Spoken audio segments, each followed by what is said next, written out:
Tonight we have Chris. Is it Chris or Christopher? Just Chris is good. Just my Chris. name's Christopher. My mom calls me Christopher. All right. So we have Chris McClellan, right? Yep. Last name correct. Like Chris McClellan. Correct. Yep. From the Brew Enthusiast, like a social conglomerate sort of website. We're gonna unpack this tonight. Sure. Welcome to the podcast, Chris. Thanks, guys. Good to be here. Good to be talking with some. Is everyone a Midwesterner on this podcast besides me? Yes. We all are. I love Midwesterners. I love you guys so much. Oh, that's so sweet. Jake lives across the street. We're in Illinois. I shoot people say like that. And then he's a cheddarhead. He's up in Wisconsin. So I can see some Milwaukee area. See a little pack. Yeah. Up in the background there. So yeah, that's disgusting. I'm blocking the best hat of the shot here. Yeah. Right there. Sorry, you can keep that ugly shit back there. All right, now Chad, you can do your other part, which you always do. What's that? 2 freaking weeks. What are you drinking? Oh my god! I'm kidding. I'm kidding. The beer enthusiast founder, obviously. Advanced. I always butcher this word. Cicero. Well, that's what I thought. I thought I was doing my part. Beer writer. He took over. Strategist, photographer, consultant. I don't know if we'll have time. All right, Jake, to get into this a little bit. Sandwich connoisseur. I would love some sandwich expertise, advice, recommendations from you. And he's quite tall. Quite tall. How tall are you? I'm 6'7". Yep. Oh, yep. Jesus Christ, man. Okay, hold on. Quite tall. I'd say. Hold on. Oh my god. All right, I'm taking over. What's everybody drinking? I have. Oh, he remembered. Finally. I was joking when I said, "What are we doing?" It's been a short break. I'm just gonna break. You got it. I am drinking 2019 Three Sheeps the Wolf. You see, they changed their labeling. Yeah, it doesn't have that cool feel to it anymore. I actually like the new label. I like Three Sheeps. It's good. Yeah. You like the new label? You don't like the whole sandpaper stuff? I liked it. I guess I like both, but I'm a fan of just because of what I do for a living. I guess I'm a fan of clean, approachable branding in a lot of ways. So. Yeah, I can see that. Jake, what are you gulping? I just want to say, Chad, I almost brought a wolf over. I'm a little jealous. For anybody that has access to that beer, you're looking at a four for what, $15? Yep. Fantastic price. Yeah, it's a great deal. This is just one I stole from my brother when I was in Michigan in July.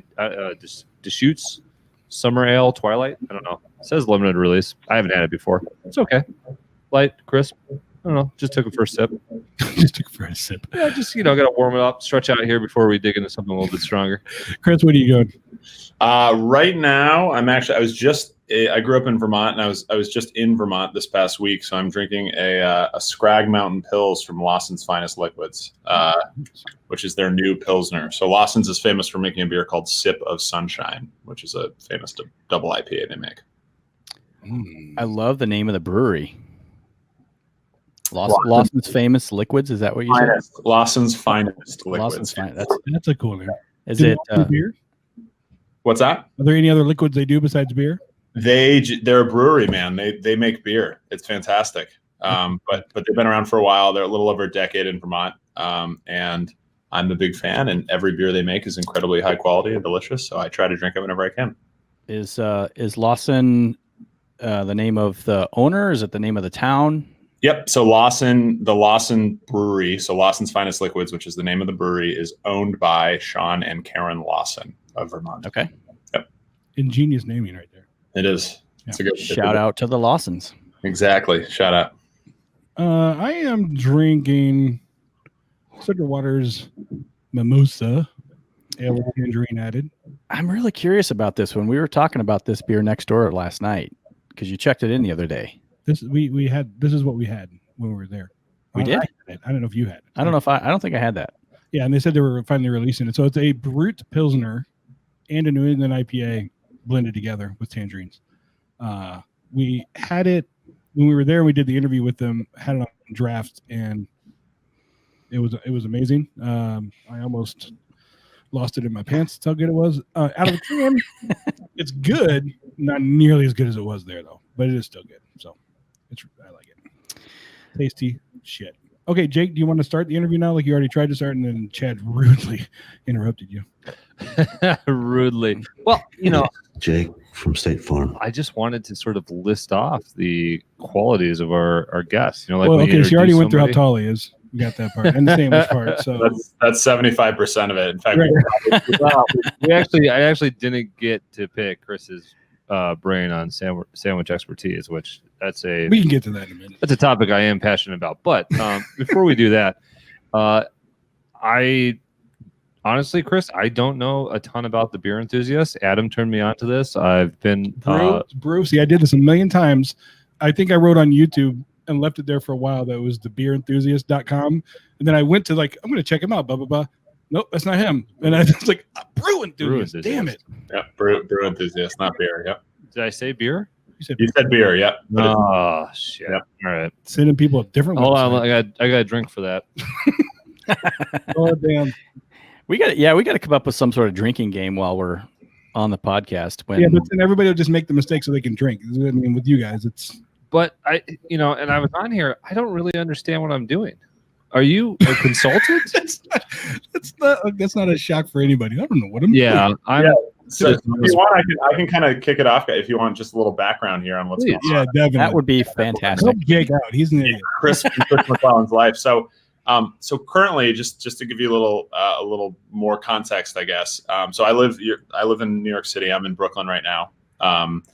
And I currently and have for the past 4 years in my day job, I work for the Guinness Brewery here in the U.S. So I work as a senior ambassador for Guinness. I helped to start a marketing and education program for Guinness here in the U.S. And I have for the past 4 years. So my current job is to teach people about beer, teach our internal sales teams and distributors across the country about how to sell beer, how to approach that conversation with retailers, and then working with retailers and consumers on bigger events and things like that so that people can learn a little bit more about Guinness and hopefully just a little bit more about beer in general. So I have a very small team. We work with our sales teams and everybody else out there, but that's essentially, in a nutshell, my current sort of day-to-day, what I work on. So, man, I did not know you worked for Guinness. Now that just brings up a whole other line of I know, yeah, for sure. There's lots to dig into there for sure. And then on top of that, about 7 years ago now, I started this website, which has gone through numerous iterations.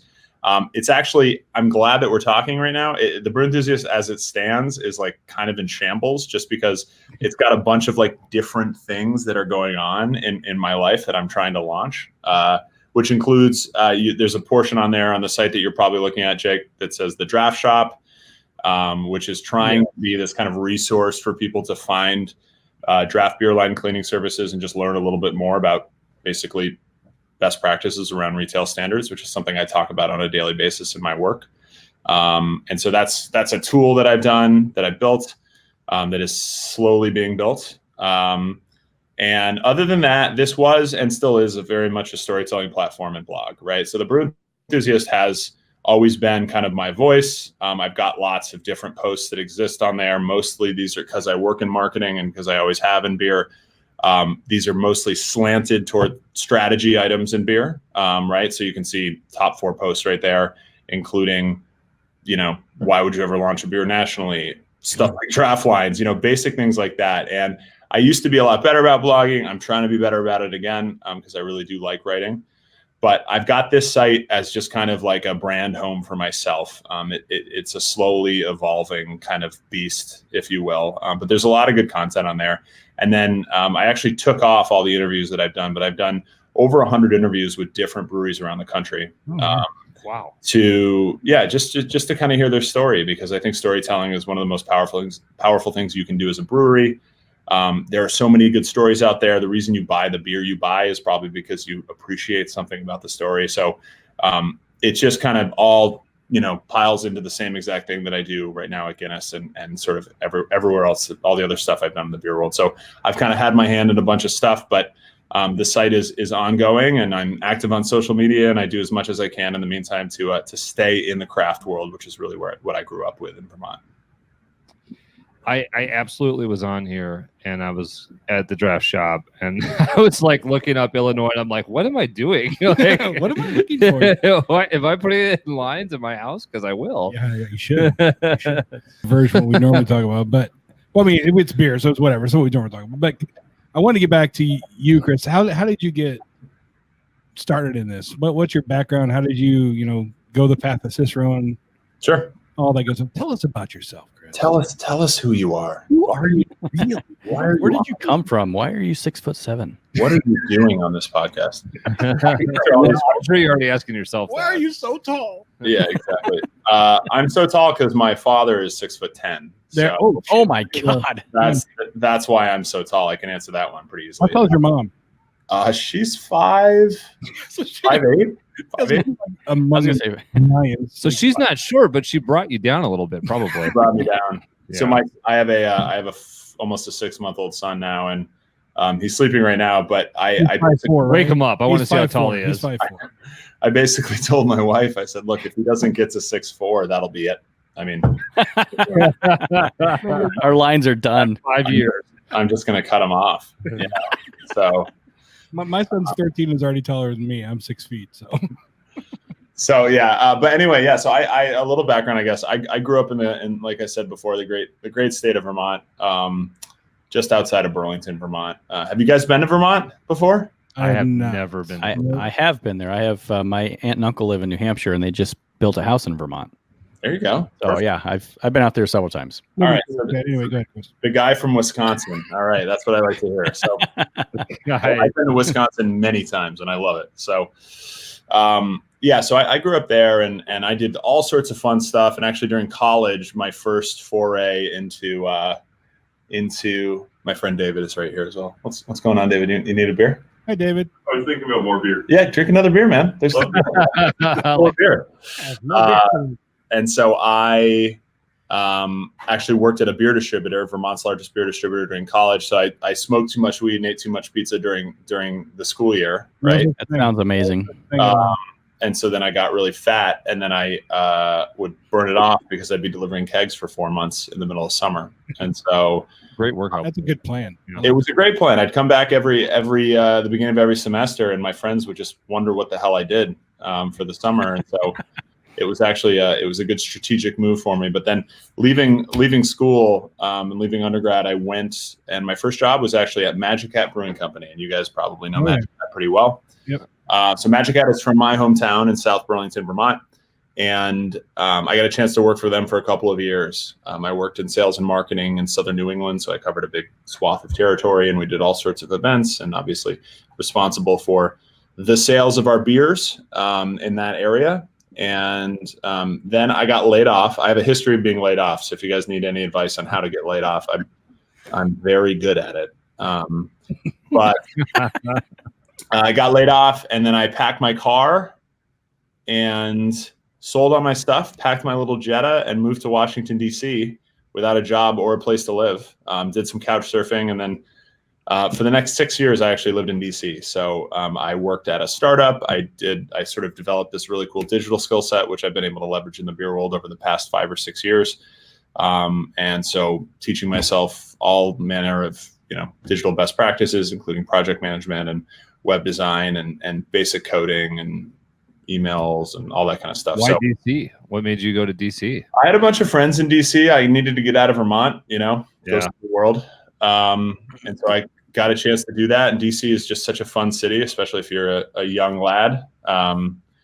And we had a great time, and then eventually started long distance dating my now wife. And then a few years later, we moved in together in New York. She's from here. So, and then I've been here now 6 years or so. So, been hanging out, and about 4.5 years ago, I got actually invited to go to Ireland from Guinness. So they shot me an email. I was writing a lot, so I still do a lot of writing, and I was writing for like Men's Health and Men's Journal and a bunch of different magazines on beer. They saw this, and so they invited me over to Ireland for a week. I had an amazing time. Like they just rolled out the red carpet. I had never had such a magical time in Ireland, and I've been to Ireland many times.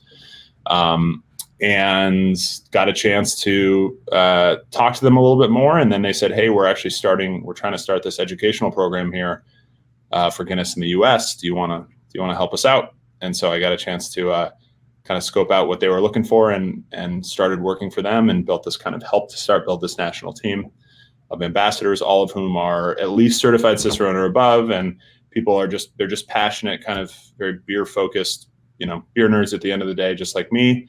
And we've been doing that for the past, about 4 years or so. So it's been really good. Chris, did you know they were recruiting you? Did they know they were recruiting you? They didn't know. No, I mean, they knew they were getting a writer to go over, right? So they knew they were getting somebody who would potentially write nice things about them, which is, how those press trips work. That's called a junket, right? When somebody sends you over to do something, right, with the idea that you might write nice things about them. So big companies do that all the time. And it was lovely. I mean, they did a great job. And then when they came back, they realized that I actually had all this expertise in beer and this experience doing all these things. And so they started chatting with me, and it just kind of worked out. So when you fly to Ireland, what seat do you buy? As many as I can, expense. But no, it's, the interesting part about the beer world these days is I've never been deeper, right? Like I've never been more involved, both for all the things I do with my site. I worked basically as an independent consultant before I worked for Guinness. So my time just before Guinness here in New York, I worked with small to mid-sized breweries on brand strategy, digital best practices, and just things that most small to mid-sized breweries, A, don't have the time for or the expertise in, and B, don't focus on the way they should, to make sure that they can actually find the audience that they're trying to reach and sell as much beer as they can. So I got a chance to do that. It was really fun, and I learned a lot. And the beer world these days is the most complex, amazing place I've ever seen, right? We're almost at 8,000 breweries, and podcasts like yours and all these other podcasts that have popped up give people a voice, in the modern kind of beer world. And luckily, regardless of what all the headlines say, I'm still very bullish on great beer. I think we do live in an age where there's just so much good stuff out there. So I'm pretty happy about it.